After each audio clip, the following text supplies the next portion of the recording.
The goal of nuclear explosions was to learn more about how nuclear weapons affect warships and their crews. More than 90 ships were involved, with the vast majority being retired U.S. Navy vessels.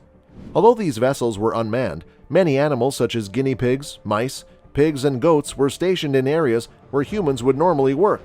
Stay tuned in today's video. We will discuss using water to protect warships against nuclear attacks.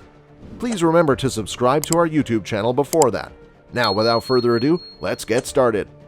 The explosive power of a nuclear weapon is quantified by its yield, which is expressed as the number of tons of tritium, TNT, that would explode with the same force. For comparison's sake, the energy output of a nuclear explosion with a yield of 1 kiloton is equivalent to that of a conventional explosion with a yield of 1,000 tons of TNT. A combat vessel may be affected by 3 factors: radiation, heat, and a blast, all combined to make this situation extremely dangerous.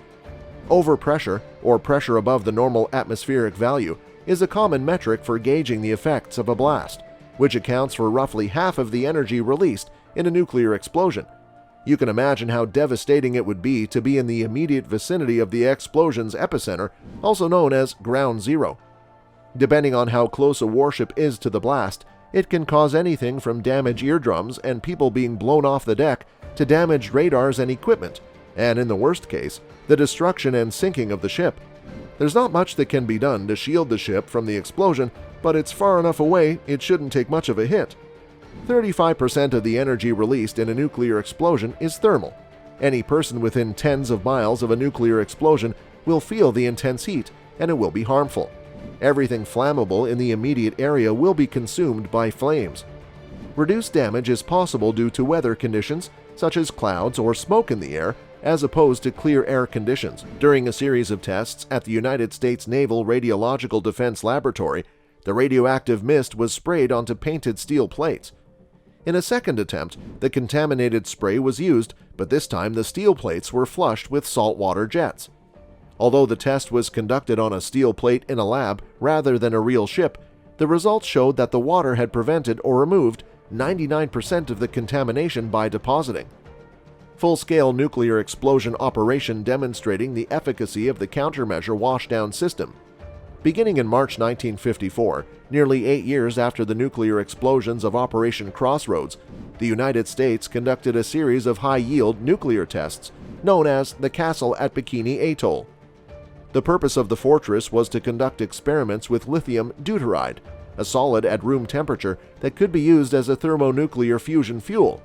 If successful, this method would be much more accessible than the use of cryogenic liquid deuterium fuel in earlier experiments. As a bonus, this was a perfect chance to try out the new countermeasure washdown system. The crew of Yak 39 had made preparations for the worst, while Yak 40 was used as a comparison because it had a washdown system installed. Instrumentation for monitoring gamma radiation levels and other parameters was a standard issue on both vessels. What were the outcomes? Jets on Yak 39 were ready to go for the taking right away, while the unprotected ones on Yak 40 needed a thorough cleaning before they could take to the skies again. The washdown on the ship and the exposed aircraft was estimated to be 95% effective. Parts of the wooden deck had to be removed due to the high levels of contamination on the unprotected ship before it could be brought back to the mainland. Results from tests conducted as part of Operation Castle concluded that the washdown system can limit gamma radiation to tolerable levels below the deck and minimize the effects such that, after leaving the heavy fallout areas, immediate topside action would be possible on all weather surfaces of the ship. We'll see you next time, guys. Thanks for watching, and be sure to subscribe to our channel for more amazing content.